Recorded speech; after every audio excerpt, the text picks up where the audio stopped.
Panggilnya Bu Novia, boleh ya? Gimana kabarnya Bu Novia? Ya baik, semangat pagi. Pagi. Bu Novia, ini kan kita undang malam hari ini supaya bisa sharing dengan teman-teman tentang pengalaman di Prudential. Kalau boleh bercerita sedikit, background sebelum bergabung di Prudential ini apa sih? Jadi saya waktu itu join di Prudential itu setelah lulus kuliah, teman-teman ya. Saya lulus kuliah tuh tahun 2007. Saya lulusan dari Indonesian European University. Setelah itu saya join jadi guru les waktu itu ya. Nah, jadi guru les itu menurut saya pekerjaan yang paling mudah dilakukan. Dan waktu tahun 2007 itu saya punya income 2,5 juta dari ngelesing itu ya. Dan yang kedua, saya background dari keluarga pengusaha.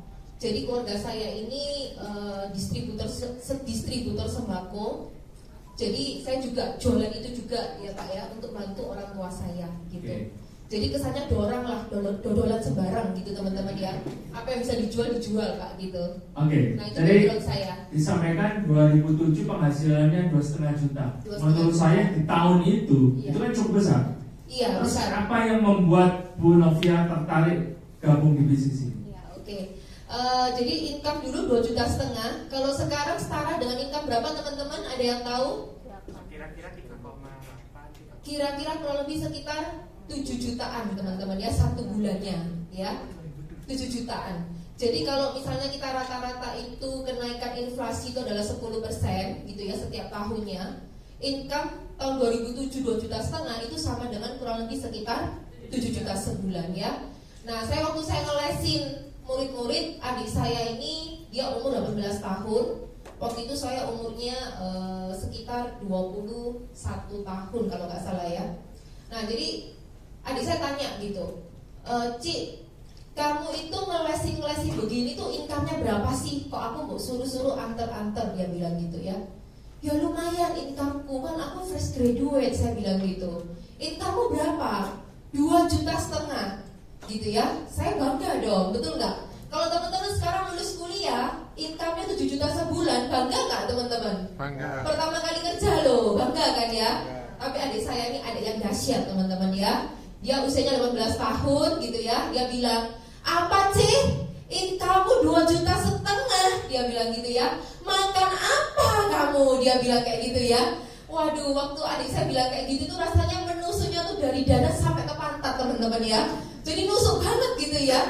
Jadi income 7 juta sebulan. Teman-teman di sini ada income 7 juta sebulan teman-teman? Gak ada ya, di sini gak ada, di luar sana yang banyak. Betul gak teman-teman? Adik saya bilang, income 7 juta hari ini. Makan apa kamu income 7 juta? Jadi sangat-sangat tertusuk Pak ya. Dan dia bilang gini, Cik, daripada kamu ngelesin nanti kamu gak maju-maju, dia bilang. Nanti kamu gak kaya-kaya. Wah. Terus aku mesti ngerjain apa? Kemarin itu ada temanku tuh ngajak Prudential. Aku nggak tahu Prudential itu apa Cik, tapi perusahaannya paling bagus katanya, dia bilang gitu ya. Akhirnya saya join Prudential gitu Pak. Nah, jadi saya sharing aja beberapa hal, nggak apa-apa Pak ya. Boleh. Apa sih alasannya saya ini join Prudential gitu ya. Nah teman-teman, kalau hari ini kita bilang income 5 juta sebulan itu cukup gitu ya. Nah kita lihat nih teman-teman ya, kalau misalnya nih saya punya gaji hari ini income 5 juta, habis lulus kuliah gitu ya. Di sini ada nggak yang kuliah? Nggak ada ya di sini ya? Oh ada ya? Oke, hai ya. 10 tahun yang lalu aku juga seperti kamu. Nah, jadi waktu itu saya income, misalnya kita bilang income 5 juta itu cukup teman-teman ya. Nah, kalau sekarang DP rumah, anggap aja misalnya rumah 500 juta, di Surabaya ada ya rumah 500 juta teman-teman, ada nggak? Ya ada Surabaya, tapi Surabaya lagi teman-teman. Jadi pojok lagi teman-teman ya. Nah, kalau misalnya DP-nya aja 30%, 150 juta ya, berarti setiap bulan kita harus menabung berapa teman-teman? 2,5 juta. Kalau misalnya aku ngumpulin DP-nya itu dalam waktu 5 tahun gitu ya. Terus belum lagi kalau misalnya aku punya cicilan motor 500.000 ya.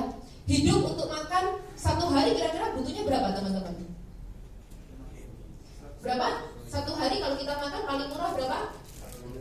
50.000. Ya kita bikin murah lagi lah ya. Kita makan cukup Indomie goreng teman-teman ya. Jadi sorry. Jadi kurang lebih hidup itu satu bulan 1 juta aja deh gitu ya. Istri sebanyak-banyak Indomie goreng semua lah, 1 juta lagi teman-teman ya. Cadangan teknis 500.000. Kira-kira nutup nggak teman-teman hari ini kita hidup dengan angka 5 juta sebulan? Nggak nutup teman-teman ya. Betul nggak teman-teman? Nggak nutup ya. Nah, jadi waktu itu saya ditawarin, kenapa saya join Prudential? Karena hal yang pertama ditekankan tentang percepatan income gitu ya. Jadi waktu itu dia bilang gini, pengen gak punya income 100 juta sebulan gitu. Wah, ke teman-teman kalau ditawarin, dulu saya income-nya cuma 2,5 juta, ditawarin income 100 juta sebulan, kira-kira mau gak teman-teman? Mau ya. Nah, jadi hal pertama yang kenapa saya mau join di Prudential, karena melihat bahwa di Prudential ini teman-teman, saya bisa mengalami yang namanya pelompatan income gitu ya, percepatan income teman-teman ya. Nah, terus yang kedua, bagi saya Prudential itu adalah bisnis yang mengalahkan inflasi teman-teman. Nah, maksudnya gimana gitu ya? Teman-teman, kalau misalnya di sini kita kerja di orang, ada yang masih kerja di orang, di perusahaan ada banyak ya. Rata-rata nih Pak, kalau kerja di perusahaan rata-rata simulasi kenaikan gajinya tiap tahun berapa persen? 10 ya, betul ya. Nah, kita lihat nih.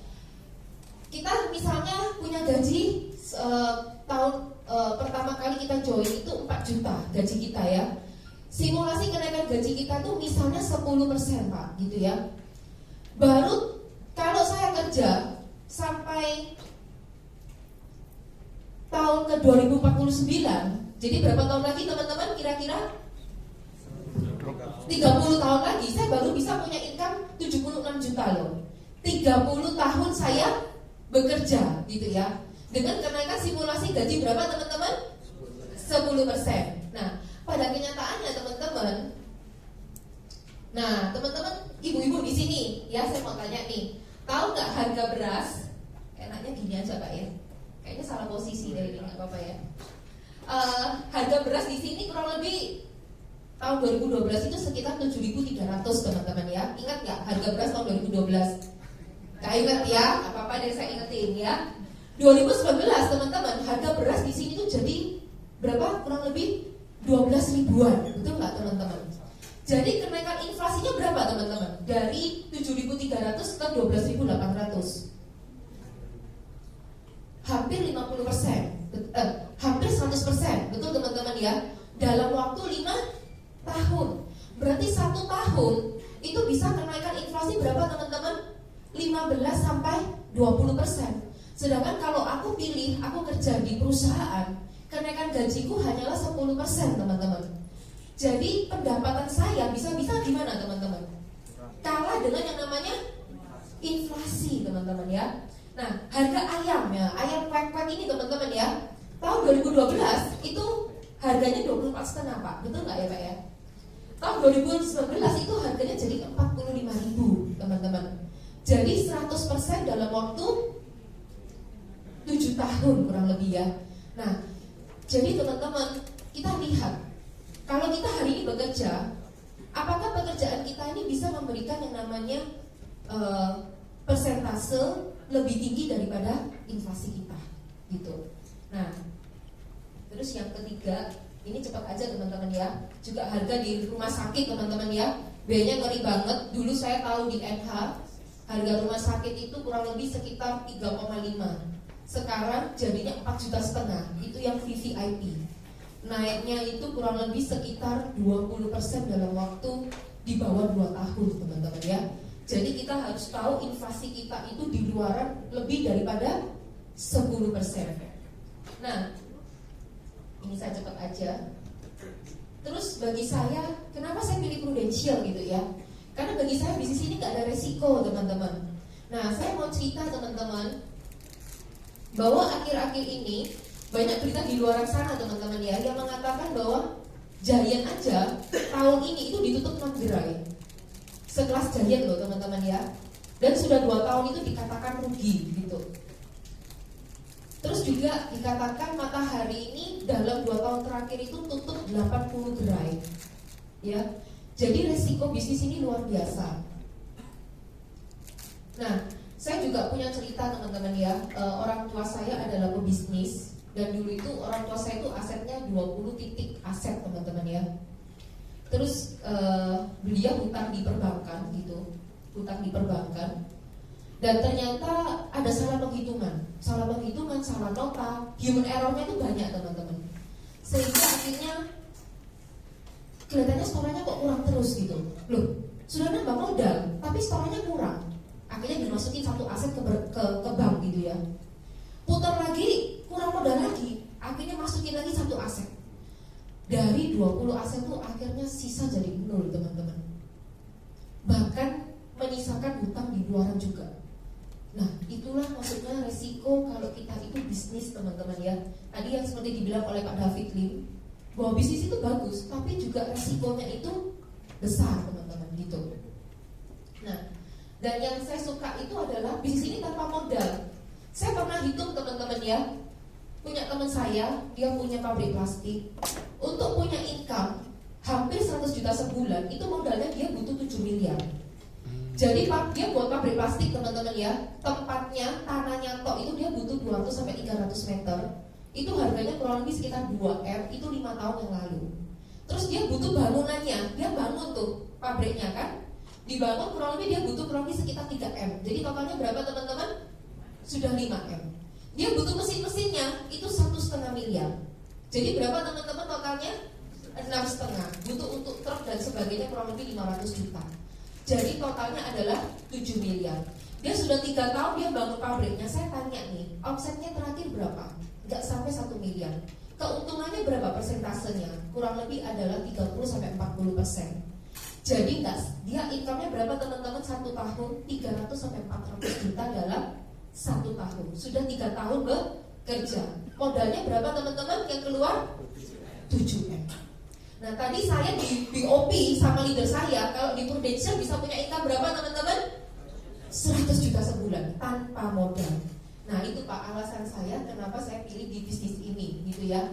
Itu sih Pak. Yes, Bu Novia, pertanyaan lagi. Mungkin teman-teman atau Bapak Ibu yang hadir di ruang ini kalau membayangkan menjual produk asuransi ini kan ribet, susah, karena kan tidak ada wujudnya. Nah, boleh nggak Bu Novia sharing gimana sih pengalaman pertama kali jual produk asuransi dan sampai closing? Nah, itu pengalaman pertamanya bagaimana? Nah, jadi gini teman-teman, kalau 10 tahun yang lalu sama tahun ini beda banget teman-teman ya. Kalau 10 tahun yang lalu orang kita tawarin asuransi gimana teman-teman? Dengarannya tuh bukan asuransi tapi asu gitu ya, ransi gitu teman-teman ya. Jadi mereka tuh langsung takut duluan gitu loh. Paham teman-teman ya? Aduh takut gitu ya. Saya pernah kanvasin di Mojokerto gitu ya. Waduh, koko-koko itu saya datengin loh. Padahal saya tampangnya juga baik-baik loh teman-teman ya. Takut sama kita teman-teman ya. Tapi kalau yang sekarang itu sudah beda gitu ya. Jadi kalau dulu saya harus datang berkali-kali, beberapa kali saya nawarin orang itu baru merasa teras, orang itu baru mau buka diri dan orang itu baru mau beli polis. Tapi kalau tahun sekarang ini beda Pak ya, karena sekarang semua orang itu sudah mengenal namanya dunia asuransi. Mereka nggak suka asuransi pun mereka harus beli apa teman-teman? BPJS gitu. Jadi mau nggak mau sekarang orang itu sudah dibuka dengan yang namanya asuransi gitu. Jadi kalau sekarang kita jualan asuransi itu mudah banget ya. Saya waktu itu saya nganterin anak saya sekolah gitu ya. Saya lagi telepon sama nasabah saya. Ini ada mama-mama duduk di sebelah kiri saya gitu. Saya cerita sama nasabah saya. Habis tutup telepon, nasabah ini tanya sama saya, mamanya anak dari teman saya gitu. Dia bilang gini, kamu kerja di mana? Asuransi. Oh kamu kerja di Prudential ya? Tadi kok aku telepon kamu bilang kamu dari Prudential. Oh iya, aku orang Prudential. Saya langsung pindah tempat duduk, Bapak Ibu ya. Dari sini langsung pindah ke sana teman-teman ya. Saya cerita, kamu tahu nggak dunia sekarang itu kayak gimana? Singkat cerita, tidak sampai 1 jam dia closing 1 case teman-teman ya. Luar biasa nggak? Tepuk tangan dong ya. Jadi sekarang itu ceritanya mudah banget kalau untuk asuransi. Bahkan kalau saya tanya, saya pernah kanvasi di Pasar Ratu, barusan ini juga. Saya bilang saya dari Prudential, mereka sudah gak ketakutan teman-teman ya. Mereka justru bilang apa? Oh saya juga punya polis Prudential, dia bilang gitu ya. Saya pun juga bilang, tahu gak program terbaru Black Card dari Prudential? Apa itu? Wah keren gak teman-teman? Jadi sekarang itu pintu tuh sudah lebih terbuka Pak. Jadi beda banget sama 10 tahun yang lalu gitu. Yes, jadi intinya sekarang ini jauh lebih mudah. Mindset masyarakat di luar sana tentang asuransi sudah terbuka. Jadi ketika Anda datang, ketika teman-teman datang, ya minimal tidak ada perlawanan. Tidak ada perlawanan, iya. Kalau- Lebih minim. Kalaupun ada, ya beberapa saja lah. Gitu ya. Yes. Apalagi kalau sudah bilang prudensial, siapa sih nggak kenal prudensial? Nah, Jadi di luar sana tuh teman-teman banyak sekali nasabah-nasabah prudensial yang agentnya tuh sudah gentayangan teman-teman ya. Nah jadi mereka-mereka maksudnya gentayangan ini gimana bro? dia sudah pergi nggak tahu kemana gitu ya. Nah itu sudah peluang yang bagus sekali buat kita-kita yang masih stay di prudensial gitu. Oke, nah belum ya. Ini kan sudah beberapa tahun ya menjalankan bisnis di prudensial. Kalau boleh cerita nih, ya apa sih yang sudah didapat selama ini?